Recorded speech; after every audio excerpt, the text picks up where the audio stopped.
Bismillahirrahmanirrahim. Dear viewers, Assalamu alaikum. I'm your host Faisal Raza Khan and you are watching Foresight. Viewers, Pakistan was the first ever country emerged as a submarine operator in the region, with the famous martyr submarine PNS Ghazi. Pakistan Navy has the decade-long experience of operating the American, French and Italian submarines. Pakistan was the only country in the world and Pakistan Navy the only force in the region in the world since World War II have sunk an Indian warship INS Kukri and heavily damaged another warship INS Kirpan during 1971 war. And the Pakistan Navy submarine who destroyed the enemy's nefarious designs was PNS Hangor, a Daphne class submarine of French origin. Due to the valor, bravery and courage of the PNS Hangor, its commanding officer, who later retired as Vice Admiral, retired Ahmad Tasneem, and the crew led the idea of giving the same name of the whole batch of new submarines as Hangor class, under construction simultaneously in China and Pakistan. Both countries signed the deal of 8 submarines in 2015 and the first Hangor class was launched in China on April 26, 2024. Submarine is always categorized as the lethal weapon of sea denial, have crucial and critical role in both peace and war. With technologically advanced, most modern stealth capabilities, modern sensors and weaponry, long endurance, well-trained crew, submarine is always categorized as a decisive weapon in any scenario. To discuss the launch of Hangor class submarine and its importance in the Indian Ocean, particularly in the wake of Indian nefarious, expansionist and aggressive designs. We have in our studios Vice Admiral retired Ahmad Saeed. He is the President of National Institute of Maritime Affairs. Most welcome to you, sir. Thank you very much. Thank you. And with him, Dr. Waseem. He is the Senior Analyst. Most welcome to you, Dr. Waseem. And joining us online, Rear Admiral retired Saleem Akhtar. He is the maritime expert. Most welcome to you, Saleem Akhtar sir. Thank you very much, sir. Thank Sir, you. my first question to you, Ahmad Saeed sir, that how much a submarine force necessary to maintain credible minimum deterrence posture and a potent weapon of sea denial, and what's the vitality of Hangor class submarines for Pakistan? Very comprehensive question you have started off with. Submarine service, in a way, when we talk about the credible minimum deterrence, so it becomes one of the integral part of your triad, in which you have air, you have the land, and this is the one which has to be towards the sea. So it takes a different kind of taste to the our defense side, is that it has a component in which it can generate a kind of threat which has a total surprise. It can't be located, direction of attack is not known. So to enemy it creates lot of dilemma in terms of applying its defensive forces. So we say during the peacetime you make the cost of war heavy for the enemy to maintain the peace.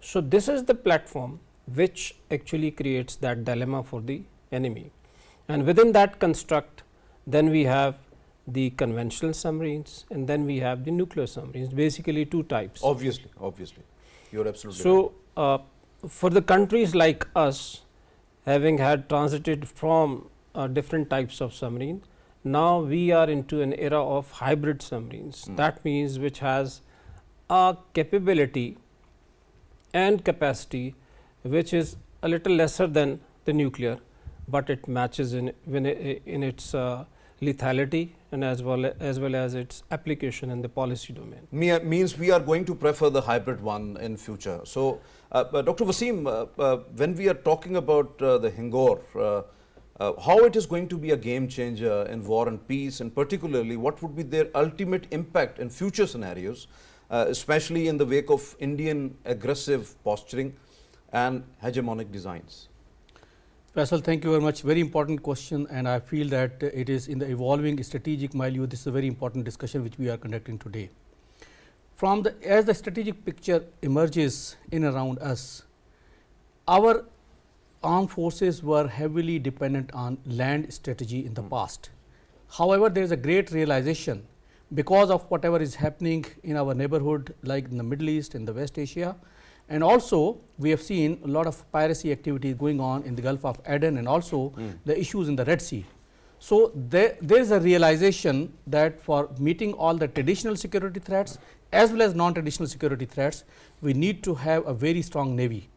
The kind of Hangor class submarine which we are about to induct, and hopefully the induction should be completed in coming about 3 to 4 years, that would give a huge qualitative and quantitative advantage in not only maintaining deterrence, but also as an effective potent force against any adversary. So in that context, and as we have seen that India is leaning a lot on the US Indo-Pacific strategy and US alliance partnership in terms of Quad, and maybe in the future time frame part of AQUAS. So in that context, India is actually trying to be a policeman of Indian Ocean and can be potentially used against China.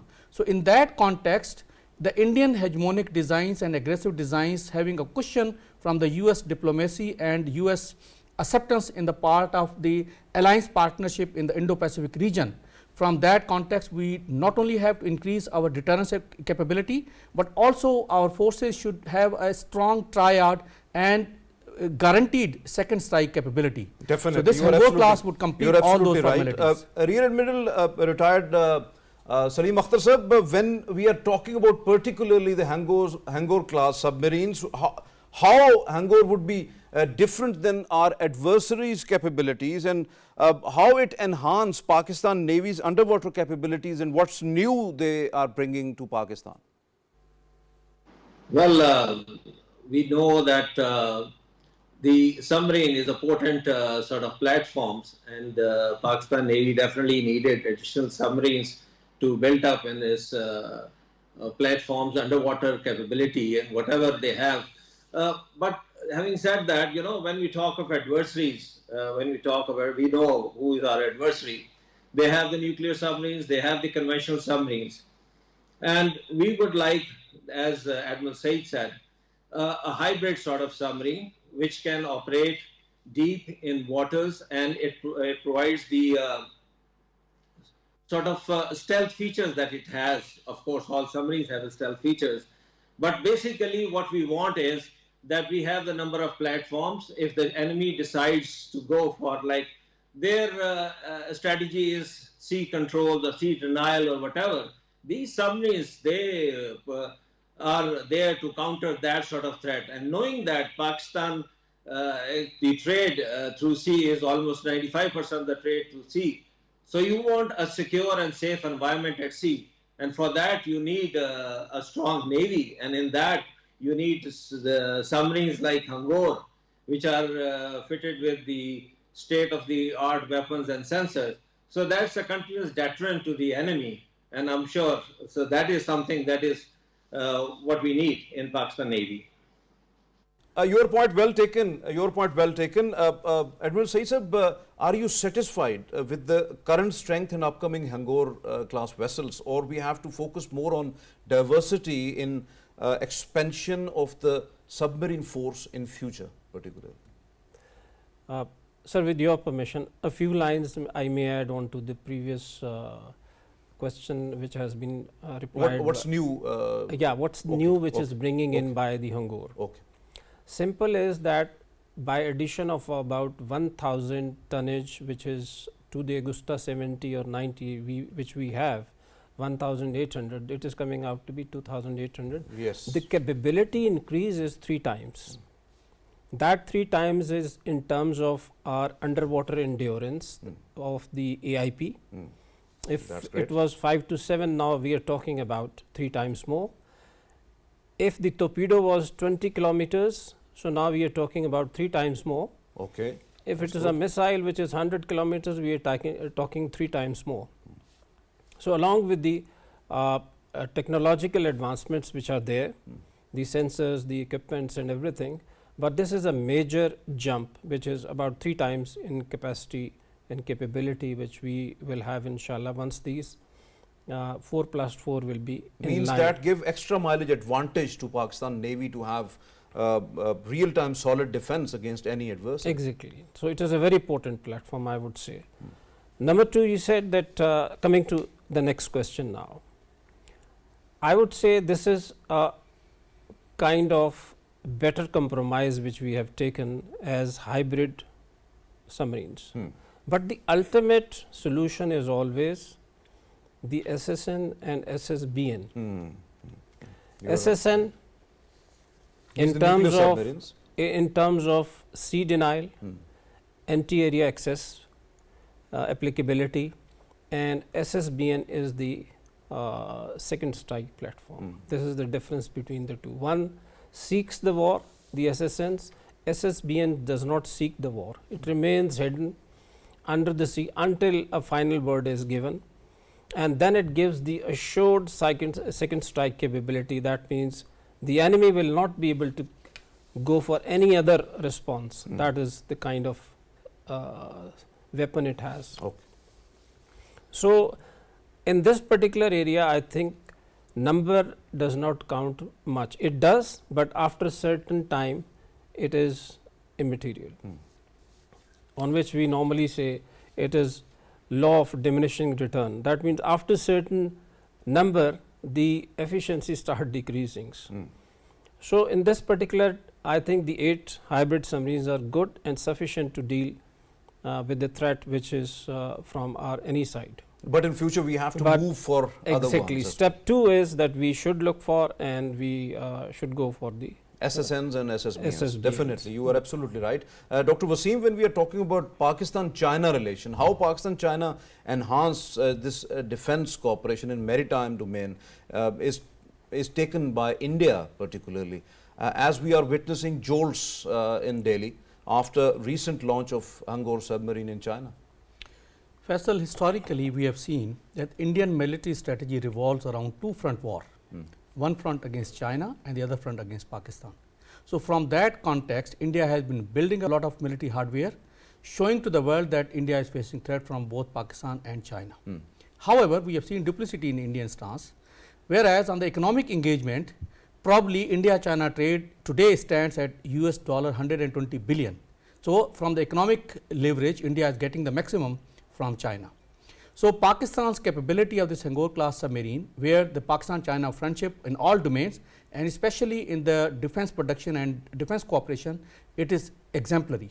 So, certainly this was, while from Pakistan's perspective it will increase its deterrence capability and would give us a lot of leverage in performance of traditional and non-traditional security threats. However, from the Indian perspective, it is going to undermine their deterrence capability.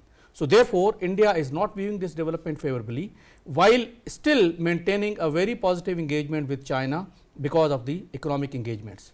And thirdly, while being a part of US-led alliance partnership against containing China in the military partnership, it still is maintaining, trying to have a neutral face when it interacts with the China. So, this is multifarious dimensions of Indian diplomacy and Indian military strategy. Your point well taken. Saleem Akhtar sahab, how you categorize Hangor as a critical source of Pakistan's naval defense, maritime security, stability and economic interest, especially related to the blue economy? Well, before I answer this question, the blue economy, I think the viewers especially are not well versed with what blue economy, although we have been trying, and Admiral Saeed, who is the president of the National Institute of Maritime Affairs, have been having a lot of seminars and stuff on blue economy, so that we make use of well versed on that. Yeah. So basically, it's important that the future of Pakistan lies in the blue economy. Absolutely, absolutely, absolutely right. What we need is that we need to have our sea environment, safe and secure sea environment for blue economy to succeed. We have like 90,000 square kilometers of exclusive economic zone and continental shelf that we need to safeguard, and of course make use of the resources that there are in this EEZ. So it is important that, and especially when we talk of CPAC, again, it is the seaward side that is important. And of course, these submarines will provide all that. The Pakistan Navy has built up a lot of assets and platforms to provide the seaward security, because it is the ultimate responsibility of Pakistan Navy to provide seaward security to the CPEC project. So what we want eventually, and especially as I mentioned earlier, that 95% of the Pakistan trade is through sea. So having the sea lines of communication open in case of any threat or whatever, and to counter all the maritime challenges that are being faced in this part of in this region, it is important that we need to have platforms which actually provide a safe and secure environment. These submarines are one of those platforms which will provide that seaward security.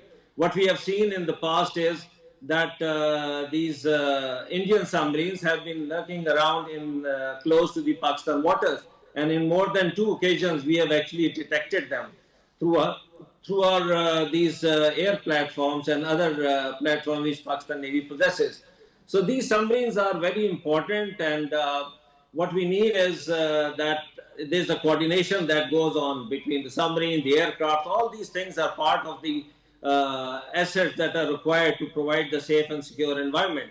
So this is one thing that will add a lot of potent, to the potential to the seaward security. Well elaborated, sir. Sir, Vice Admiral Ahmad Saeed, sir, what about the alternative naval station for Pakistan submarine force? How it is, because that is going to cater real-time Pakistan Navy's needs, and how much it would be a strategic advantage against the adversary, because it is important to have a separate base.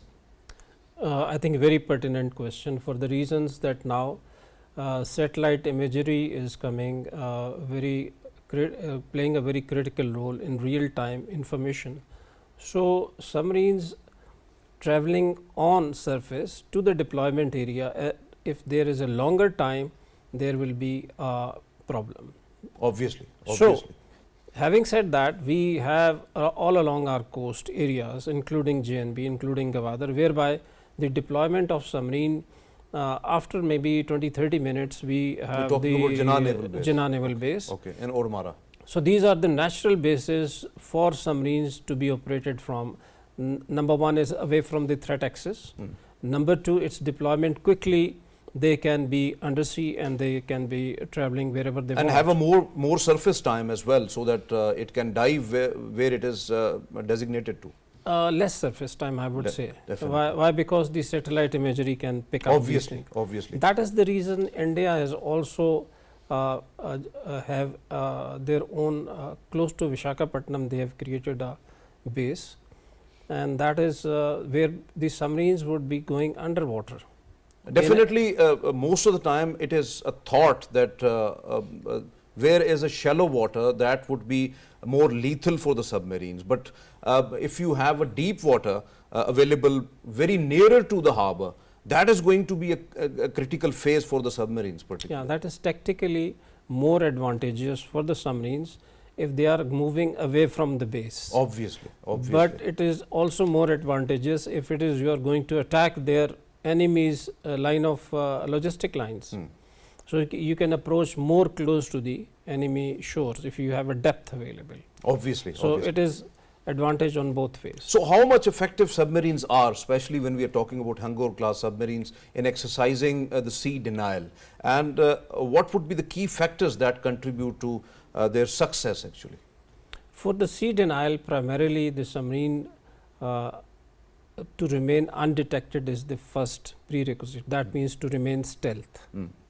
That is the prerequisite. So that feature is available in the Hangors? Second is the maneuverability. That means should have a speed to go and occupy that area in as per the plan that is there. Third is while in the area, she has to maintain its stealth capability. That is being maintained by the AIP, which we have. Definitely. The Sterling engine, which we will be having inshallah. And last but not the least is its kill capability. So that means it should have anti-ship, the torpedoes, the anti-ship missiles, and the land attack capability. And of course, also the countermeasures as well? Yeah, it should have the countermeasure in case of any attack. So, it does have all these capabilities. So, it is a potent platform as far as we concern.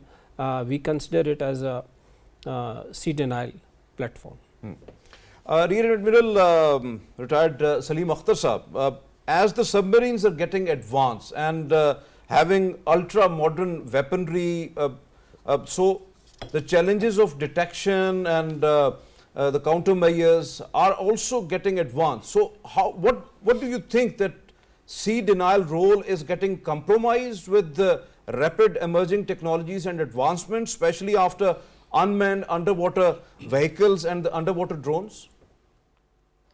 Well, sea denial and sea control, we must know what sea control, what the Indian strategy is basically, or sea denial. It's not very easy to have that capability. And especially, of course, the technology is going very high, this advancement is there, but it's very difficult, especially in this part of the world where in the Indian Ocean or the North Arabian Sea, the sea conditions, the density, the battery layers, and all these things are existing. So it's not easy for submarine detection. And submarines provide the sort of platform that you require in this sort of area. What your question is like, you need all these, the Indians, the adversary has the same sort of platforms as we have. But of course, as Admiral Saeed mentioned earlier, the capability and the capacity of these submarines, it is not easy for the adversary to get the sea denial or sea control, because of course it is for a limited time, for a limited area, and so it is, I would say that it is difficult.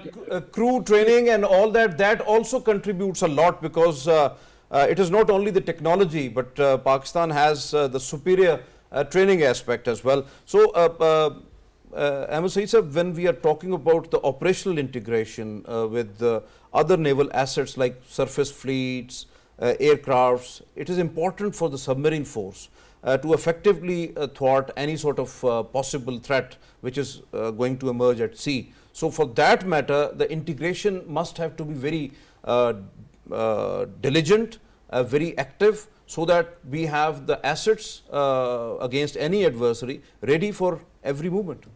Exactly. That is, I think, the emerging requirement. So, having thought about it, Pakistan is well cognizant of this particular fact. We in this Hangor class, the VLF is embedded. So, that means without coming to the snorkel position, she can receive the messages. You are talking about radio frequencies, very low frequencies. Very low frequency, which has the capacity to penetrate about 60 meters of the upper layer. Definitely. So, that is what I am talking about. It's a very unique capability. So, we have acquired that. So, that is another part. And second part is its own hybrid capacity, which has been increased by 3 folds. So, integration with the forces is paramount nowadays. Earlier on, the unit used to operate singularly, but now it is a coordinated effort, as you said. So, within that, the integration with the surface ships, integration with the other units, the Navy has, submarine force has been actively practicing this particular trait. So, they have mastered it. Definitely, yeah. Pakistan Navy must have to be very proud of for the professionalism the naval force has, and its officers and crew, they are always very much trained on that aspect. Dr. Waseem, after the Red Sea episode, the piracy issues, disruption of the sea lanes, hegemonic designs of the adversary, particularly India and Indian Ocean, how much a well-equipped, most modern, the technologically advanced submarine force is imperative for Pakistan to have a sense of satisfaction and the balance of power in the Indian Ocean? Faisal, let me say that Pakistan has been fortunate that it has a very professional maritime forces, and especially the Navy. Pakistan Navy has been part of Joint Task Force 150 and 151 in the past, against anti-piracy operations, and from some of which Pakistan has been leading as well. So we have enough of experience of anti-piracy operation and working in the international environments in a joint collaborated manner. Now, this submarine has many advantages for Pakistan Navy, and especially it is going to enhance Pakistan Navy's deterrence capability. And I think this works in our military strategy in overall. Deterrence means it is going to thwart any enemy aggressive designs. And on account of anti-piracy, the Navy is very well equipped and very well integrated in all the regional frameworks. And they have the joint exercises with almost all the regional countries, less India. And we also regularly have interactions, staff level trainings, exercises, and also the field exercises. And every year we have a huge international exercise happening in the Arabian Sea. So therefore, Pakistan Navy is cognizant, and the government of Pakistan is also cognizant. Therefore, they have decided to increase all sorts of capability which the Navy requires in performance of their traditional security duties as well as non-traditional security duties, and those arrangements are working very well. Yeah, definitely. Please, if you A want to small add. addition that even yesterday we have had exercise with the US Navy. Their task force commander CTF 153 was in Karachi. They had a meeting and they had a good exercise at sea. This is a collaborative effort. This is a collective effort to maintain peace and stability at sea. Definitely, it's not only the responsibility of Pakistan or the Pakistan Navy, it's the responsibility of Indian Ocean region as well as the global forces. They have to unite for peace. Exactly. And that's what Pakistan is actually giving the message to the world. Under the United Nations Convention Law of the Sea 1982, the seas are the common heritage of mankind. So it becomes the collective responsibility of all the countries, those who are operating at sea, to maintain peace and stability at sea. And Pakistan, by and large, has been very actively participating, as my colleague has mentioned it too, that in all the task forces where we have right from 2004 and 2009, that was anti-piracy and the other forces, and we have a huge experience on our back how to maintain this peace at sea. Definitely, definitely. Rear Admiral retired Saleem Akhtar Sahab, when we are talking about the peace in Indian Ocean, it is important to see that India is keep on expanding its overseas bases, particularly in Mauritius and Duqm. They have the facility in Oman, but also they are having presence there in Indian Ocean in aspect of submarines particularly. So how do you see that how the Hangor class submarines are going to change environment in the Indian Ocean? Well, the submarines are not the only platform that will change the environment. Basically, what we have seen here is the environment which is prevailing here. You know, basically the Indian Ocean, the North Arabian Sea, what is happening, it's a very busy activity going around here because there are so many countries whose stakes are here. They're all presence, especially the Chinese presence in the region, because of their economic activities. They have picked up very fast. South China Sea was the place where only the China's Navy used to operate. Now they are operating far-flung. They have the aircraft carriers. So their presence in this part of the region has created a sort of, they have actually established a base in Djibouti as well. So the Indians are trying to, counter this, and their hegemonic, designs are, we know it very well. So what they're doing is basically they want to have a control of the area. They are collaborating, of course, with the US and other for containment of China as well. So these activities are picked up. But Pakistan, being a peace-loving country, would like to have a safe and secure environment, especially in the North Arabian Sea. And as mentioned earlier, we have been collaborative with all these maritime campaign plans. We have Pakistan Navy, our own, platform patrolling the area around the clock 24/7. Having said that because Hangor possesses these stealth features, so their presence all the time in this part is very essential, and that is the sort of deterrence that they provide to the enemy. And of course, it is not simply the submarine; it is the the coordinated efforts of the air, the land, at sea, the submarines. As Saleem Akhtar sir, my question was actually in the framework that we have seen that Pakistan had earlier successfully detected and warned Indian submarines in the Arabian Sea particularly, and those attempts were thwarted nearer to the exclusive economic zone into the continental shelf of Pakistan. That's why it was important that on multiple occasions that happened. That was not the single time. So means Indian Navy is continuously on surveillance, intelligence gathering, spying missions across Indian Ocean, particularly in Arabian Sea. So how Hangor is going to thwart such attempts in future? See, actually, it's not the detection of these submarines is not by the submarine, by our aerial platforms, the P3Cs, which actually detected the Indian submarines. So this actually one side shows the lack of professionalism on part of the Indians. The Hangor class submarines are, of course, an edited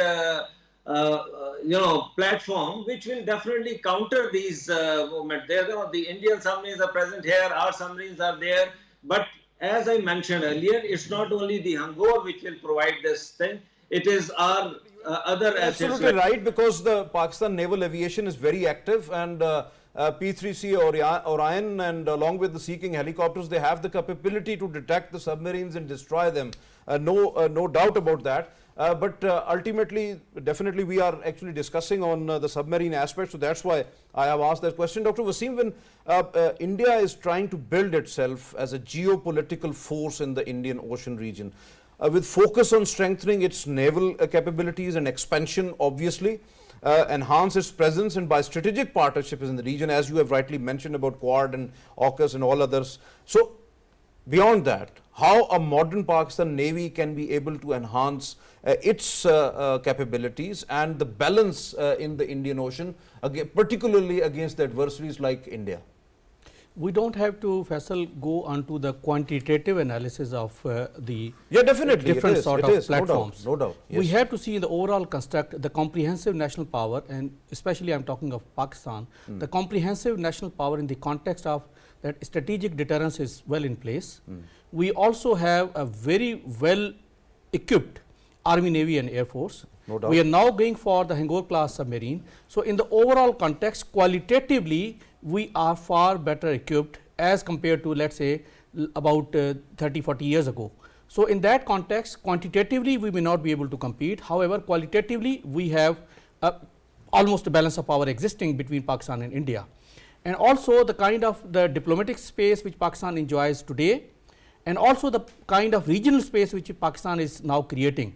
So in the overall context, Pakistan as a nation state, Pakistan Navy, because of the qualitative edge of the platforms, is very well equipped and very well placed in meeting any sort of threat which is being imposed by India in future. Obviously, your point well taken. Ahmad sir, if you want to add? Yeah, a small thing that it reminds me the quote of Chinese Sun Tzu. He says, know your enemy. Once he talks about the know your enemies, he says, know the weaknesses of your enemy. Obviously. So geographically, if we see India, India is bulging out into the sea with over 7,000 kilometers of its belly. Definitely. Which is actually it has to defend. And if you have a platform which is potent to give you this kind of threat from all three sides, that means south, east and west, you can well imagine how he has to tackle this dilemma. Definitely, you are absolutely right. And but do you think that here it is important that when you get the submarine or submarines or any sort of a vessel you have, even the surface vessels, you need its maintenance, repair, overhauling, retrofitting and even the manufacturing facility. So how do you see in the context of Hangors and other submarines that how these facilities are direly needed Pakistan, which can also serve international customers to get economic advantages as well? Because it's a highly sophisticated platform. So 5 essentials I would say which are required to have this platform. Of course, highly trained crew which maintains its currency. For that you need to have a training school that will have to be equipped with the simulators.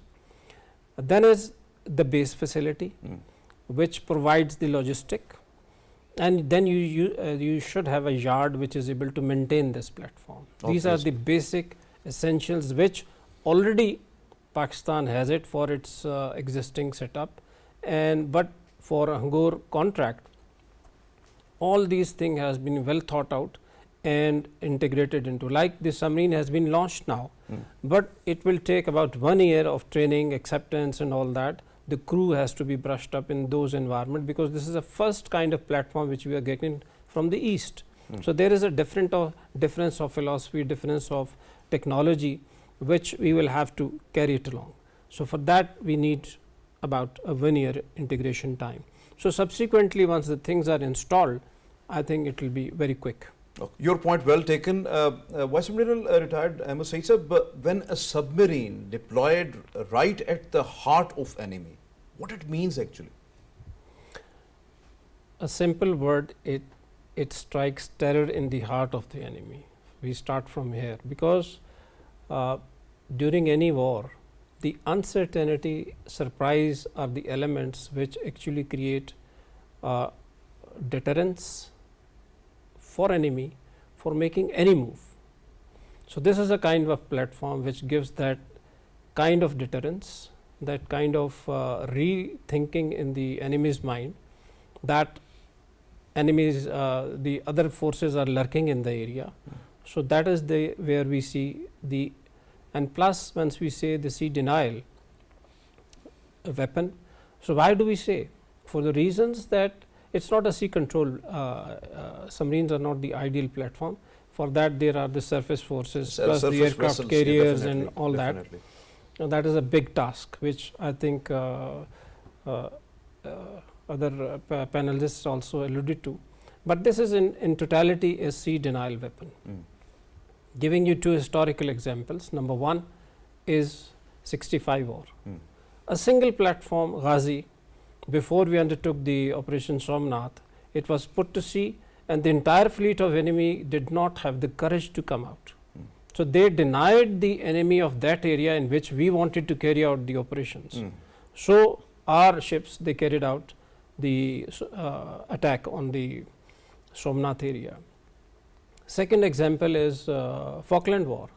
In that, the only one submarine of the British which was placed there, it carried out the sea denial of the Argentinian ships within the declared war zone.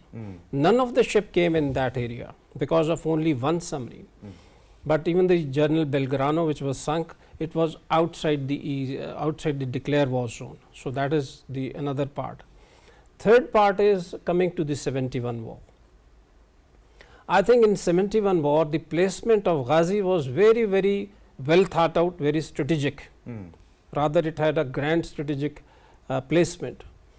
Had it been able to do 3 tasks. Number 1, placing of mines outside the Vishakhapatnam, carrying out the area denial in Bay of Bengal, as well as keeping the enemy only one carrier which they had, which had actually ran away from the that area. So had it been the in all 3 domains it had applied itself, unfortunately it had an accident. So I think the fate of 71 war could have been different. Definitely, that is going to be a real game changer, and whole of the war scenario would be changed. Would have been changed. Our forces would have linked up with the our eastern Pakistan, as well as the blockade which actually got affected after that. That wouldn't have been possible. Definitely, your point well taken. Rear Admiral retired Saleem Akhtar sahab, as a Hangor contract was based upon the transfer of technology. So what's the export potential of these submarines in future through rapid self-sufficiency and indigenous modernization? Yeah, thank you very much. I think it's a good question, because let me just briefly touch on the maintenance aspect that you discussed earlier. Since I was the managing director of PN Dockyard, being an engineer. So the maintenance efforts which exist at PN Dockyard, that is our main maintenance yard.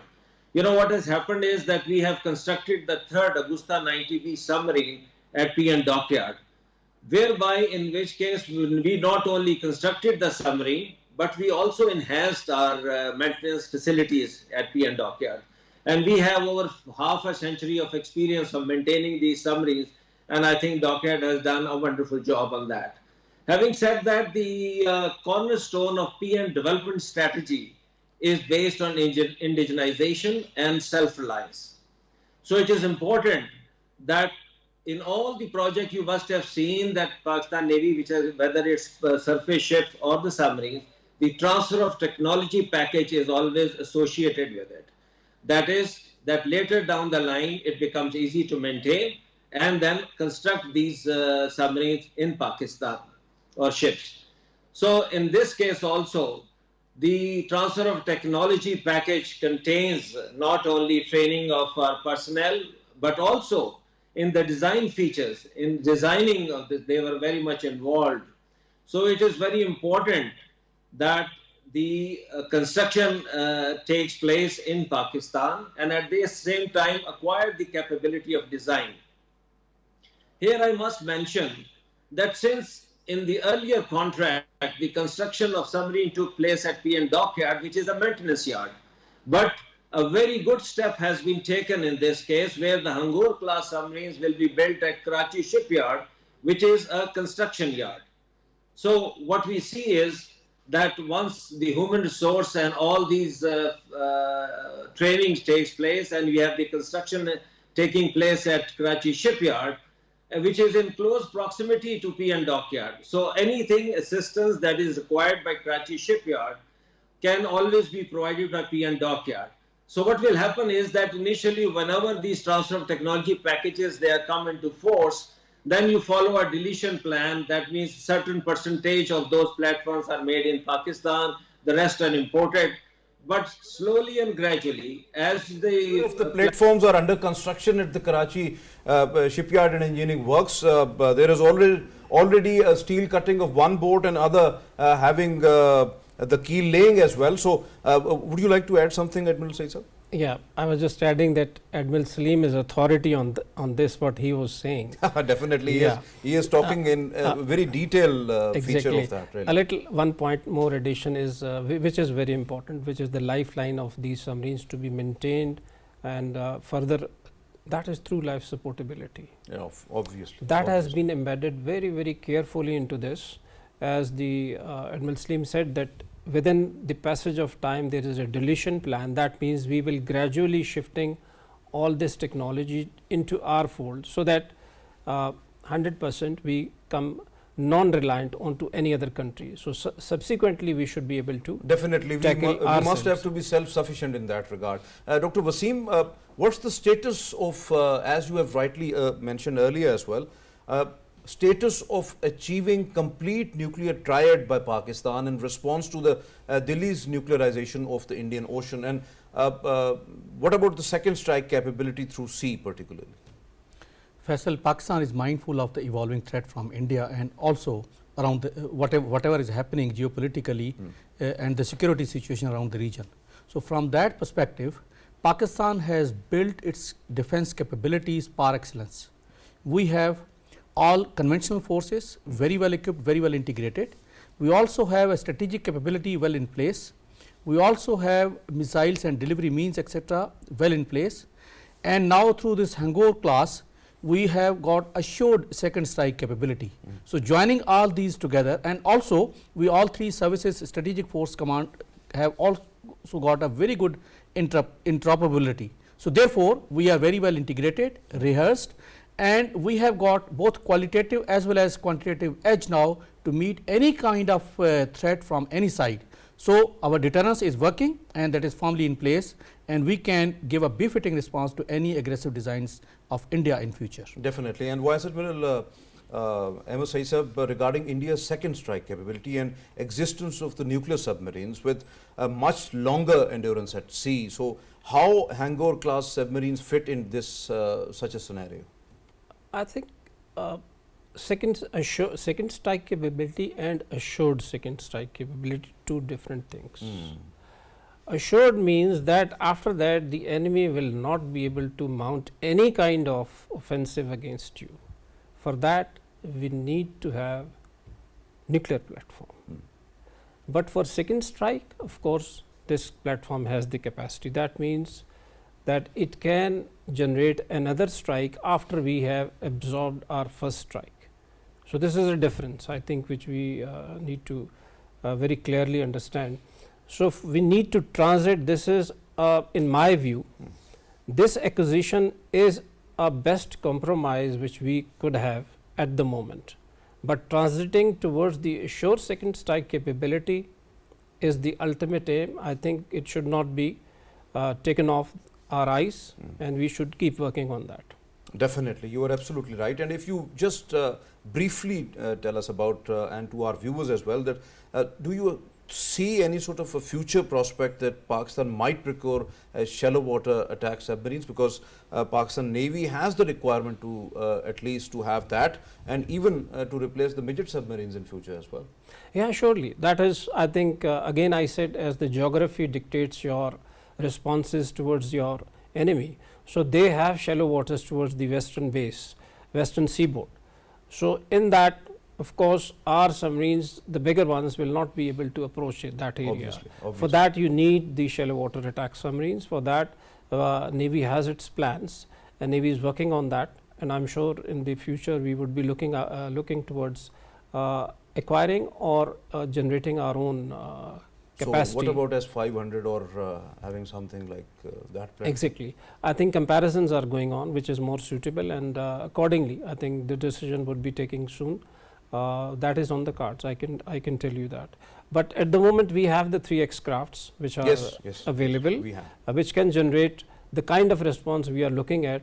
So, capability is still there. And definitely we have to have some program on our special services group Navy, and always others, because our SSGs are really our pride, and they are doing an excellent job, not only in Navy but also in Army and Air Force as well. Yeah. So, they are doing an excellent job. Thank you very much, Vice Admiral retired Ahmad Saeed for being here in the studios, for your candid views. Thank you very much, Dr. Waseem. We are always very thankful to you all, really. And thank you very much, Rear Admiral retired Saleem Akhtar Sahab, for being with us online. Thank you very much for your presence and very elaborative views. Thank you, so nice of you. Viewers, as you have just listened to our panelists, it is important that Pakistan-China defense cooperation is inevitable to have peace in the Indian Ocean and into the whole region, into the Indian Ocean region particularly. And it is phenomenal, really, because when we are talking about the maritime domain, Pakistan and China enhancing and expanding their cooperation in that domain as well. We have seen earlier Pakistan got the frigates from China, 054 Alpha, those were phenomenal, really. And when we are talking about the Hangor class submarines, these are going to make a real difference, because when we are talking about a strong navy is the only solution to the adversaries like India. And when it is important that the Hangor class submarines, they are going to have real difference at sea, particularly in Indian Ocean, especially when we are talking about its 2,600 tonnage. These are the large submarines with air independent propulsion, their endurance, and particularly when we are talking that the torpedoes and the missiles are going to hit the targets 3 times more than the earlier submarines. That is really important. And when we are talking Hangor class submarines are also opening doors to have exports from Pakistan, and also a submarine manufacturing and producing nation as well. So, it is also important that the hybrid domain, Hangor class submarines are going to make another difference, and in future, particularly when those are practically inducted into the Pakistan naval fleet. And it is important that Pakistan must have to think about, as our panelists are suggesting it, that the nuclear and ballistic missile submarines, those are very important if we have the assured strike capability That is important because Hangors are hybrid and they have the capability to have second strike, but if we want to have assured second strike capability, or that strike must have to be some sort of nuclear submarines inducted into the Pakistan Navy. So this is all today's from today's Foresight. It's time to sign off. Allah Hafiz.